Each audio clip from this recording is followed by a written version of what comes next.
Hey tout le monde, j'espère que vous allez bien et aujourd'hui on se retrouve pour une nouvelle vidéo. Je sais, j'étais un petit peu absente sur YouTube, mais j'ai eu quelques problèmes techniques, ce qui explique ma longue ou courte absence, ça dépend comment vous la définissez. Mais aujourd'hui je reviens avec une nouvelle vidéo et je vais vous présenter toutes les bases que j'utilise, pourquoi je les utilise, dans quel contexte, sur quel client, pour quelle pose.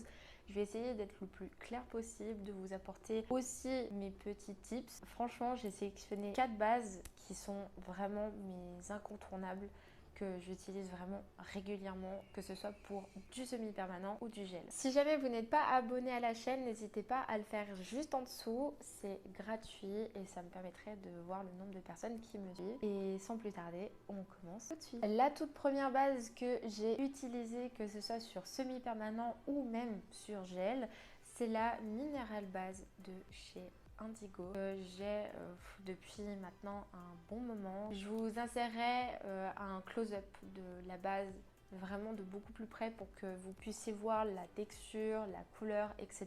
Ce que j'aime dans cette base, c'est la couleur. Vous pouvez l'utiliser toute seule et mettre un top coat par-dessus. Ça fait largement l'affaire. Personnellement, je l'ai utilisé plein de fois pour les poses gel, pour les retouches. J'ai pas eu d'écollement avec cette base-là. Et au niveau du prix, je vous le mettrai juste ici. Je n'ai plus le prix en tête. Tous les produits seront en barre d'infos. Enfin, tous ceux que je vais vous présenter dans la vidéo seront en barre d'infos avec les sites sur lesquels je les ai achetés. La deuxième base, c'est la Milky White de chez Victoria Vin. J'adore cette base. Je l'ai achetée il y a maintenant un mois et je m'en suis vraiment servie de manière régulière, que ce soit pour 3 sortes de poses. J'ai fait 3 essais avec cette base-là. Honnêtement, elle a réussi les 3. La première, c'est la pose américaine. Je me suis lancée il y a quelques temps à la pose américaine. Ça fait maintenant une semaine et demie que je teste cette pose-là, savoir au niveau de la solidité, au niveau de la technique, etc.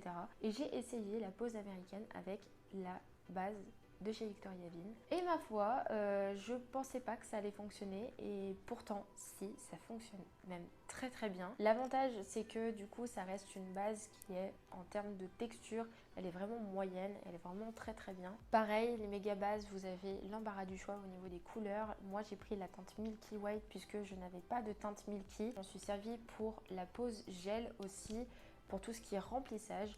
Et honnêtement, pareil que la base de chez Indigo, je n'ai pas de décollement, je n'ai pas eu de problème avec cette base là. Je trouve même que mon gel a vraiment bien tenu par rapport à toutes les fois où je le faisais. Alors peut-être que du coup je me suis aussi améliorée dans ma technique. J'ai pas eu de décollement du tout. Donc que ce soit pour les poses américaines, le semi et le gel, honnêtement cette base là, vraiment rien à dire. Pour le semi permanent, je m'en sers également en cas de gainage. Après, ça peut être vraiment pas simple au départ de l'utiliser. J'ai fait quelques boulettes, donc vraiment pas mettre trop de produits d'un coup. Mettez genre juste une fine couche et après vous commencez un peu à rajouter de la matière.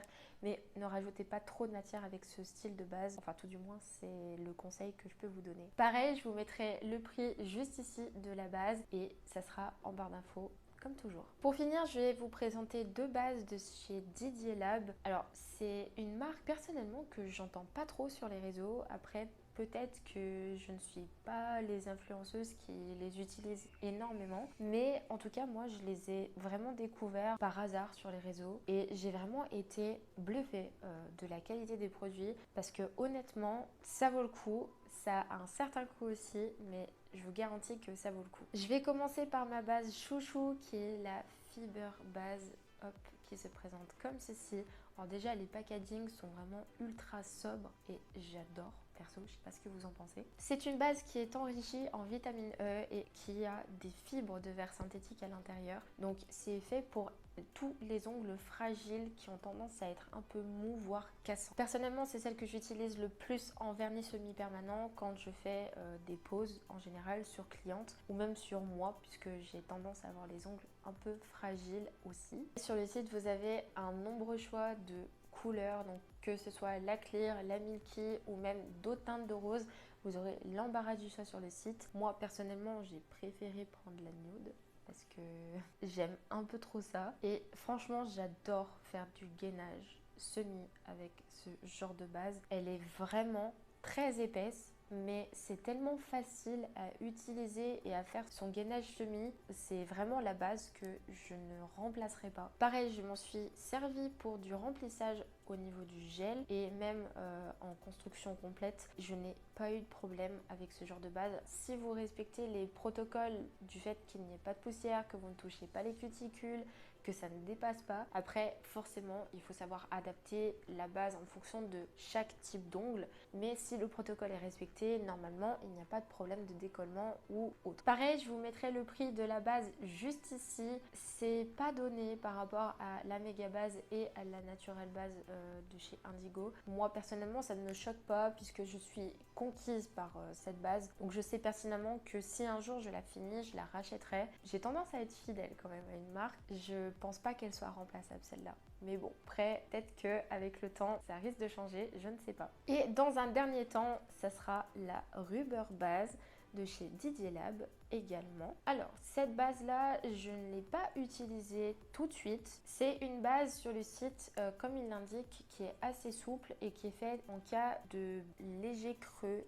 sur l'ongle et qu'il faut tout simplement combler pour pas que ça fasse des sortes d'escaliers quand vous faites une pose. Je m'en suis uniquement servie sur la pose semi sur pied, donc forcément, je ne vais pas pouvoir vous donner vraiment un énorme résultat sur cette base. Mais comme je vous ai dit, j'ai attaqué la pose américaine. J'ai pris cette base et je l'ai utilisée. Je me suis dit, pourquoi pas, dans tous les cas, j'ai fait mes petites recherches. Ils préconisent une gummy base ou une rubber base. Dans tous les cas, ce qu'ils préconisent, c'est une base qui soit assez souple pour pouvoir faire ce genre de pose. Elle est vraiment visqueuse, mais tout ce qu'il faut. Elle n'est pas difficile à appliquer et pour la pose américaine, de toute façon, il faut savoir jauger la quantité de produit qu'on met sur la capsule. J'ai pas eu de problème à ce niveau-là, ça n'a pas dégouliné de partout. Si jamais vous avez envie de tester celle de chez Didier Lab, moi, je vous la conseille. Pour une première utilisation, franchement, je suis plutôt conquise. Et pourtant, elle est restée longtemps dans mon tiroir. Voilà, j'ai fini avec la présentation de ces 4 bases. J'espère en tout cas que ma vidéo aura pu vous aiguiller un petit peu. Peut-être je vous ai conquise et vous allez peut-être essayer une des 4 que je vous ai présentées. N'hésitez pas dans les commentaires à me dire vous aussi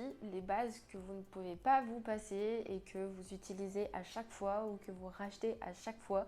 Ça me ferait vraiment plaisir de partager avec vous. Pareil, n'hésitez pas à me suivre sur mon compte Instagram et j'ai un compte TikTok maintenant qui fait que j'essaie d'être un peu présente sur les 2 réseaux et je vais essayer aussi d'être présente sur YouTube parce que ça me plaît vraiment d'échanger avec vous. Sur ce, n'hésitez pas à lâcher un pouce en l'air si jamais la vidéo vous a plu et d'ici là, prenez soin de vous et je vous fais de gros bisous. Bye bye!